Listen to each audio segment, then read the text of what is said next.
అనంతపురం జిల్లా నూతన ఎస్పీగా శ్రీ పి జగదీష్ ఐపీఎస్ ఈ రోజు జిల్లా పోలీసు కార్యాలయంలోని తన ఛాంబర్లో పదవి బాధ్యతలు చేపట్టారు. ప్రభుత్వ ప్రాధాన్యతల్లో ఒకటైన బేసిక్ పోలీసింగ్ లో భాగమైన అంశాలపై దృష్టి పెడతామని ఎస్పీ గారు పేర్కొన్నారు. ప్రజా ఫిర్యాదుల పరిష్కార వేదిక పట్ల ప్రత్యేక చొరవ చూపి ప్రజలకు మరింత సేవలు అందేలా కార్యాచరణ రూపొందిస్తామన్నారు. జిల్లా ప్రశాంతంగా ఉంచేందుకు అన్ని వర్గాల ప్రజలు సహకారం తీసుకుంటామన్నారు. శాంతి భద్రతల పరిరక్షణే ధ్యేయంగా పనిచేస్తాం, నిష్పక్షపాతంగా చట్టపరంగా వ్యవహరిస్తామన్నారు.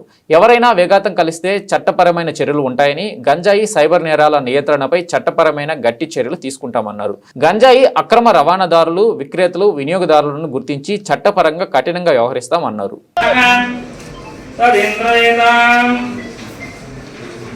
ఓం శాంతి శాంతి.